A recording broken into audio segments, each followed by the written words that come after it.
삼성전자 주주 여러분들 반갑습니다. 이선생입니다. 어제의 삼성전자 어땠습니까, 여러분들?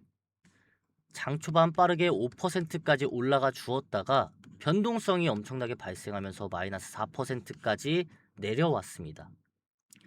그렇다면은 여기서 문제인 게 여러분들 어제 삼성전자에 대한 악재를 보신 게 있으신가요? 또는 반도체에 이 악재가 발생한 게 있었나요?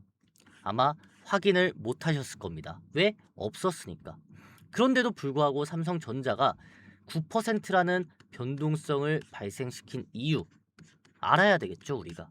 제가 이 이유부터 설명을 드린 뒤 몇 시간 뒤에 있을 이제 19일 수요일장 방향성에 대해서 설명을 드릴 테니까 영상 끝까지 집중을 해주시기 바랍니다.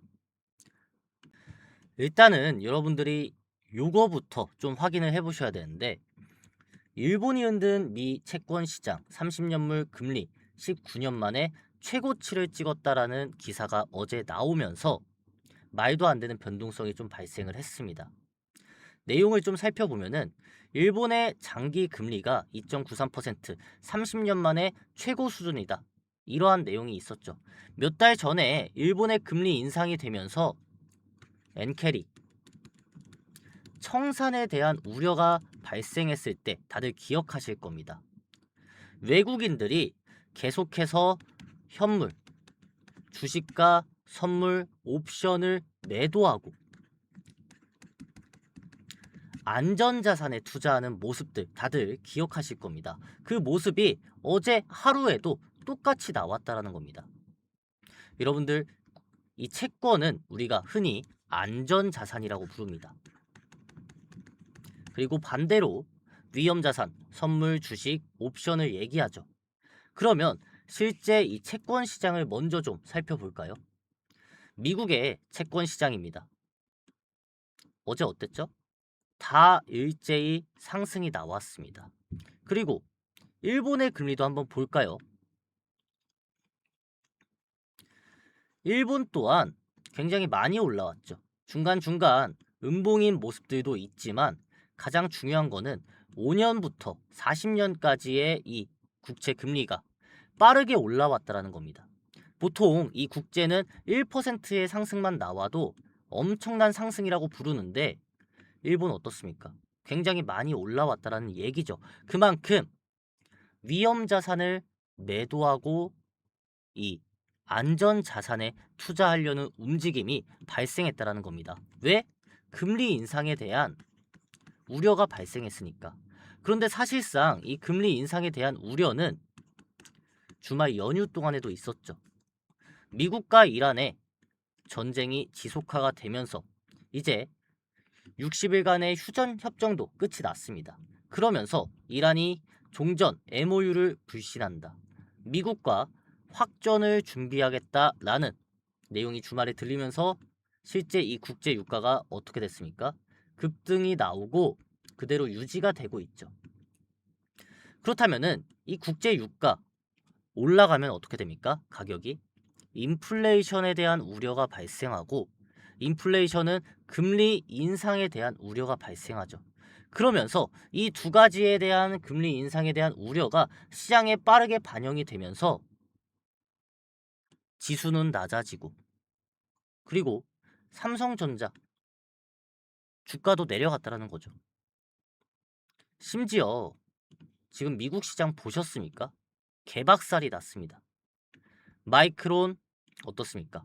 5%의 하락. 그리고 엔비디아도 2%의 하락 나오고 있죠. 스페이스X 2.35, 인텔 5%, 테슬라 1.68, AMD 3.45%의 하락. 굉장히 큰 하락이 이어지고 있다라는 겁니다. 그러면 이런 모습만 봤을 때 내일 우리나라 시장도 빠질 수 있는 거 아니냐? 이런 우려가 생길 수 있겠죠. 그럼 좀 하나하나 살펴봅시다. 과연 이 삼성전자의 주가가 수요일 어떻게 진행이 될 것인가? 제가 미리 좀 결론부터 말씀을 드리면은 장 초반에 한번 눌릴 겁니다. 왜?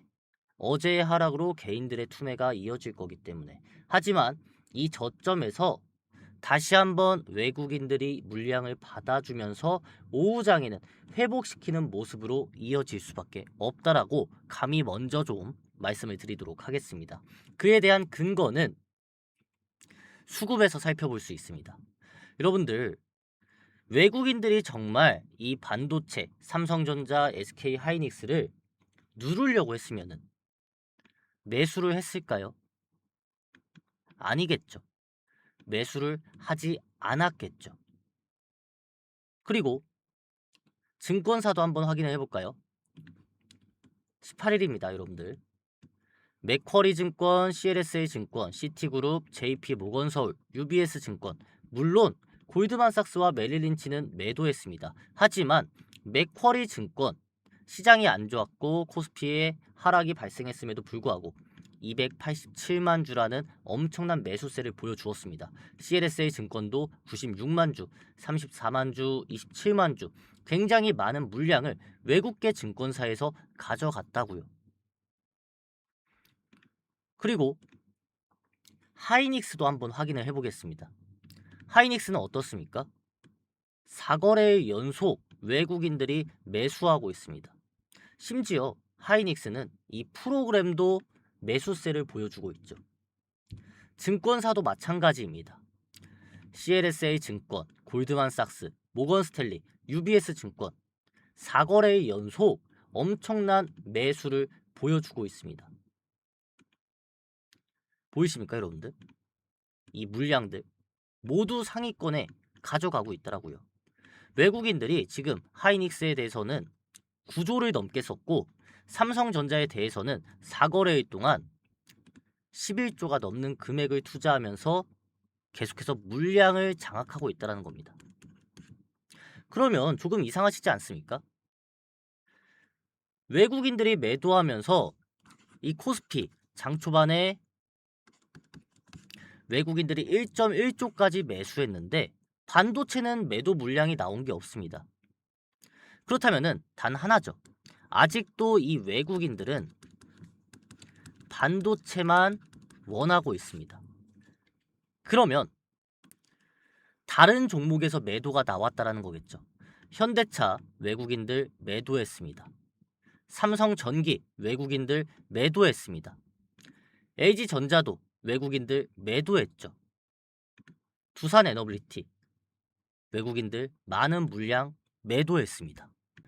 그리고 뜬금없지만 여러분들 한미반도체도 반도체 관련주죠. 외국인들 매수했습니다. 네이버 외국인들 매도했죠. 즉 오늘 이 코스피가 빠진 건 반도체를 제외한 다른 종목에서 외국인들의 가장 강한 매도세가 나왔기 때문에, 그리고 거기에 기관의 물량까지 나오면서 코스피에 급락이 발생했고, 결국에 안전자산을 투자한 외국인들도 있지만 아직도 반도체에 베팅을 한 외국인들의 모습을 봤을 때 여러분들 어떻습니까? 장 초반 눌렸다가 수요일 올라갈 수밖에 없더라고요. 그러면 이따가 오전 8시 NXT가 열렸을 때 어떻게 해야 됩니까? 주가가 정말 말도 안 되는 과대 낙폭, 이 하락으로 이어졌을 때 이 바닥에서 기회를 잡는 게 중요하겠죠. 왜? 오후장에 다시 한번 반등이 나올 거니까. 물론 제가 NXT 시작 전에 라이브로 여러분들에게 한 번 더 설명을 드릴 건데, NXT 장 초반 수급을 하나하나 확인하고 별다른 특징이 없었을 때는 9시에서 9시 30분까지 정규장이 열렸을 때 이 외국인들의 동향을 보는 게 정말 중요합니다. 여러분들 출근길 또는 가정으로 인해서 가장 바쁜 시간이시겠죠. 제가 여러분들에게 실시간으로 제가 확인한 이 수급에 대한 분석들을 정리해서 빠르게 설명을 드릴 겁니다. 그리고 이 정보를 토대로 기회를 잡아 드릴 겁니다. 싸게 사서 비싸게 매도할 수 있는 기회들. 여러분들 오늘 오전장만큼은 정말 중요합니다. 그러한 만큼 실시간 대응 오늘 하루만이라도 꼭 함께 진행을 해보시기 바랍니다. 하단에 잠시 제 개인 번호 띄워드렸습니다. 010-4272-3673 하단의 번호로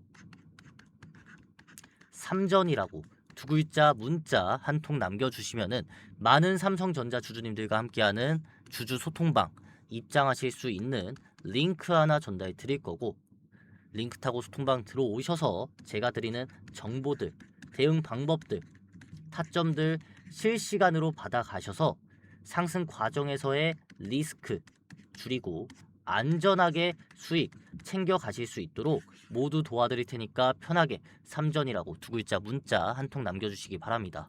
혹시나 가정과 본업으로 인해 소통방 입장이 조금 어렵다 하시는 주주님들은 여러분들이 가정과 본업에 충실하시면서 실시간으로 대응하실 수 있도록 문자로도 남겨드리고 있으니까 삼전 뒤에 문자까지 추가적으로 남겨주시기 바랍니다. 우리 주주님들과 함께하는 대응 돈이 들지 않습니다.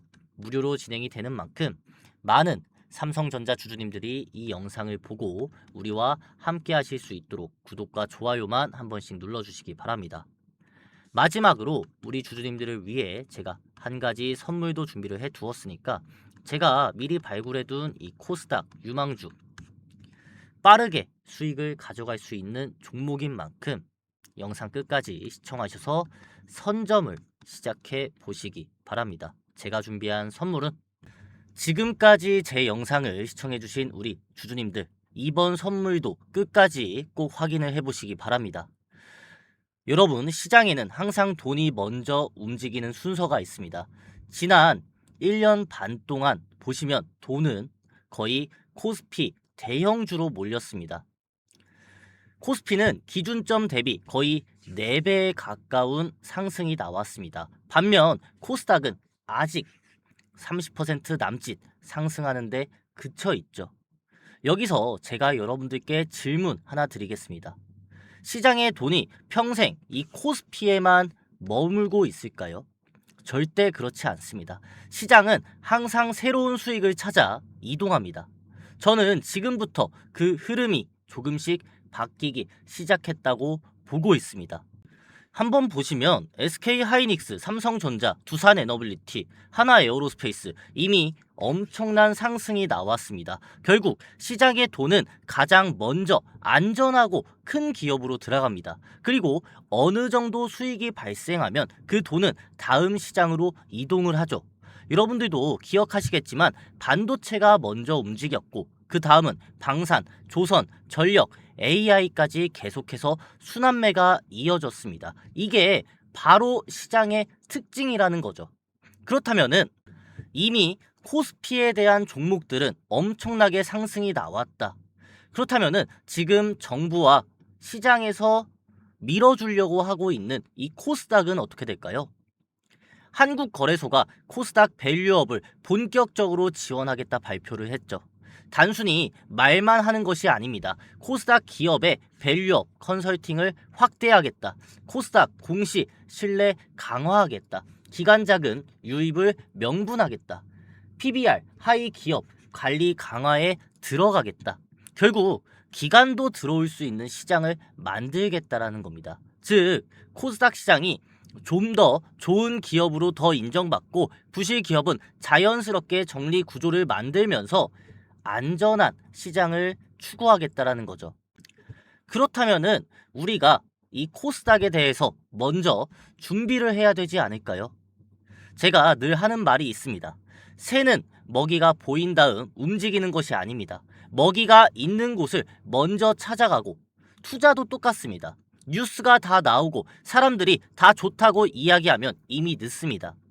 시장은 항상 먼저 움직이는 사람에게 기회를 줍니다. 그래서 저는 지금 시장을 보면서 코스닥에서 어떤 기업들이 가장 먼저 움직일까에 대해서 항상 고민을 해왔습니다. 그리고 이미 선별을 해 두었습니다. 최근에 코스피 대형주, 주도 섹터, 그리고 이제는 코스닥 저평가주, 그리고 본격적인 상승이 나올 차례입니다.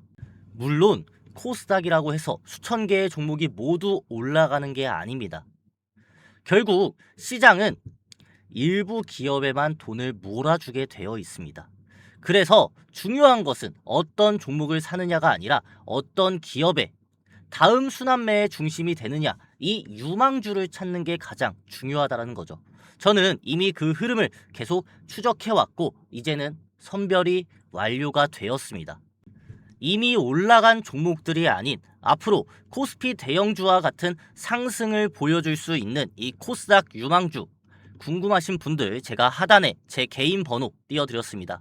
010-4272-3673 하단의 번호로 코스닥 이 세 글자만 여러분들이 문자 남겨주시면은 어떤 종목인지부터 시작해서 언제 사서 언제 매도해야 되는지까지 정확한 대응 방법에 대해서 말씀을 드릴 테니까 여러분들 지금 저와 같이 이 유망주 선점을 시작해 보시기 바랍니다. 오늘 영상 여기서 마무리하도록 하겠습니다. 감사합니다.